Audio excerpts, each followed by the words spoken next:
उत्तर प्रदेश के जनपद आगरा के थाना ताजगंज की चौकी एकता की राम रघु कॉलोनी में बैंक मैनेजर सचिन शर्मा की हत्या उन्हीं के घर में कर दी जाती है। वहीं इस हत्याकांड में ताजगंज पुलिस के द्वारा बैंक मैनेजर सचिन के ससुर, साले और पत्नी को नामजद और 4 अज्ञात लोगों के खिलाफ मुकदमा दर्ज किया गया था, जिनमें से पुलिस ने सचिन के साले को गिरफ्तार करके जेल भेज दिया है। वहीं सचिन को न्याय दिलाने के लिए उनके पिता केशव शर्मा दर दर भटकने के लिए मजबूर हैं, क्योंकि आगरा में कोई भी वकील बेटे के हत्यारों के खिलाफ मुकदमा लड़ने को तैयार नहीं हो रहा है। वहीं पीड़ित केशव शर्मा ने सरकार से न्याय की गुहार लगाई है। सचिन उपाध्याय का पिता हूँ। केशव जी, ये बताइए कि क्या मामला है? अब तक जो कार्रवाई हो रही है, पुलिस की कार्रवाई हो रही है और आपके जो केस का इतना समय हो गया, क्या अब तक कार्रवाई में आ गया?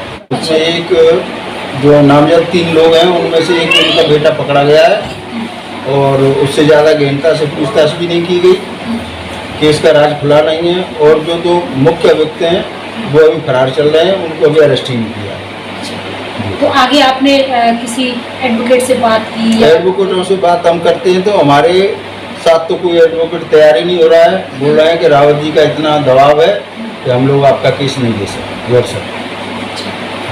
तो और अब आपने क्या मन बनाया है कि यहाँ आगरा में अगर आपके लिए केस को लड़ने के लिए कोई एडवोकेट तैयार नहीं है, आगे क्या मन बनाया है? क्या आगे ये मन बनाया है, फिर यहाँ अगर कोई नहीं तैयार होगा तो फिर बाहर से हम लाएंगे कोई वकील, और अगर वो उसे यहाँ आने के लिए तैयार नहीं होगा तो इस केस को कहीं ट्रांसफर कराएंगे। अच्छा, इस तरह की जो समस्या आ रही है, इस तरह की स्थिति बन रही है, हाँ। इसे आप क्या समझते हैं कि क्या आपको न्याय मिलने की स्थिति किस तरह? न्याय मिलने की उम्मीद मुझे थोड़ी कम है, क्योंकि इस समय मेरे साथ देने वाले कोई है नहीं, न तो वकील कोई साथ देने वाला है, क्योंकि उनके दबाव में है। अच्छा। अब क्या प्रेशर है, आर्थिक प्रेशर है कि कोई राजनीतिक प्रेशर दिलवा रहे हैं, ये तो मुझे जानकारी नहीं। इसे आप कैसे देख रहे हैं कि वकील जो कि न्याय दिलाने का काम करते हैं और आपके साथ कोई वकील खड़ा नहीं है, इसको आप कैसे देखते हैं? ऐसे देखते हैं कि वो बहुत रसूखदार हैं, बार काउंसिल के अध्यक्ष हैं और वकील के सामने खड़े होने में कतरा रहे हैं, वो उनके सामने लड़ाई मोल लेना नहीं चाहते। वकील से वो मतलब उनसे डर रहे हैं, उनसे भयभीत है।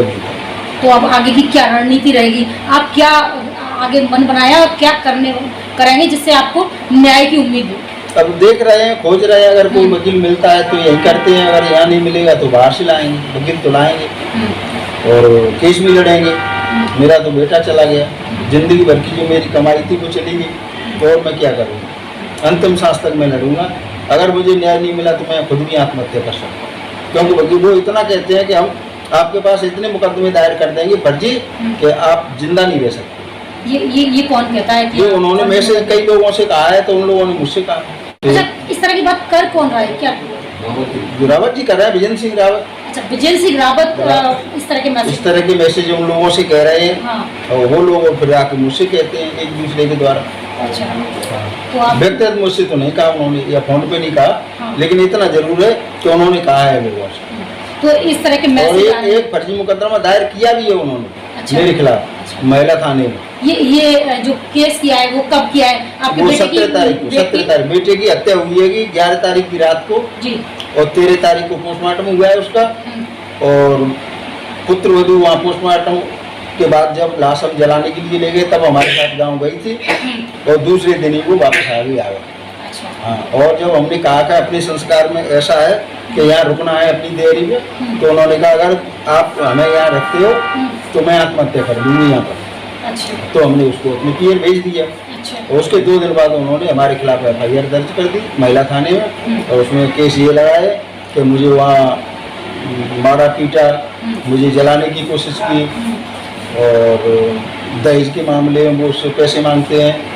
वो आगरा का मकान है वो मेरे पति के नाम है, जबकि ये सब गलत है। आगरा का मकान है वो मेरे नाम है, मैं उसकी अभी EMI भर रहा हूँ हर महीने, और जलाने वाला नहीं की कोई बात है ही नहीं, ये सब गलत है। अब आप सरकार से क्या गुहार लगाना चाहेंगे, क्या कहना चाहेंगे? अब सरकार से हम यही गुहार लगाएंगे, क्योंकि हम तो कागज से कार्रवाई करना जानते हैं, बाकी पैसा हमारे पास इतना है नहीं कि पैसा दे दें किसी को कि हमको न्याय मिले।